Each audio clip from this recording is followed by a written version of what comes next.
It meant for us to keep us safe from accidents. Next slide po. Ayan. So, challenges of obedience. Ano yung mga challenges natin? Trials, tests, triumphs are opportunities to level up our faith. Itong trials, itong tests, itong triumph, these are opportunities to level up our faith.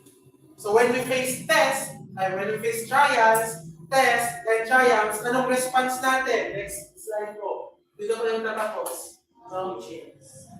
Obedience ang ating response.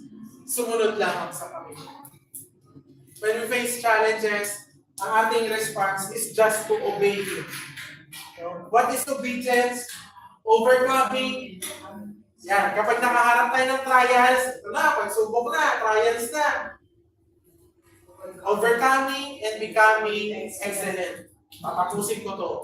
Kapag nakaharap tayo sa test, dahil ito, eternity. Ready na ako, Lord. Bibigay ko to sa iyo. Surrender ka to dahil ikaw ang Diyos na nagbibigay. You are the God who provides. Kapag ikaw, ang buhay mo ay malaya, you are, nasa-state ka ng kagalakan, go na go ka, wala kang challenges, you are successful ka, how do you face it? Remember the acts of Jesus, nurturing, complete, and eternal. Alalahanin mo na pagdating doon sa eternal life, mas malaya ka. That's why, mga kapatid,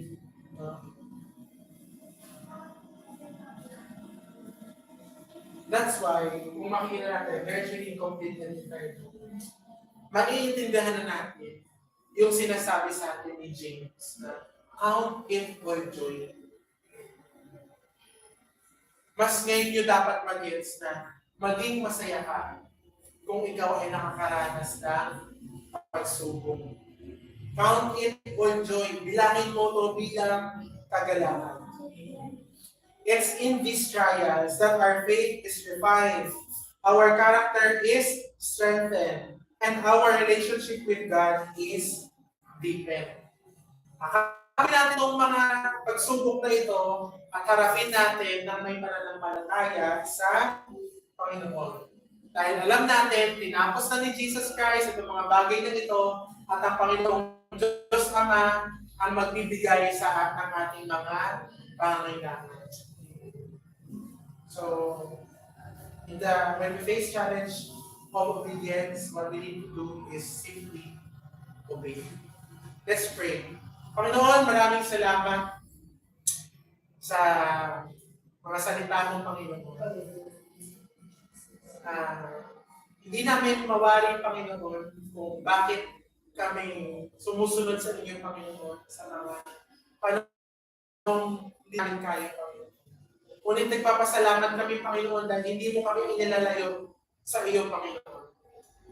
Mahirap man yung mga pagsubok, Panginoon, ngunit sa oras na ito, kami ay handa, Panginoon, na harapin ito. Patawarin mo kami, Lord, sa mga pagkakasala namin, especially kung kami ay napanghihinaan ng loob na humarap sa mga pagsubok na aming pinagdadaanan, Panginoon. Kayo, Panginoon, ang patuloy na magpupuk sa amin sa pagharap sa mga pagsubok na ito, Panginoon.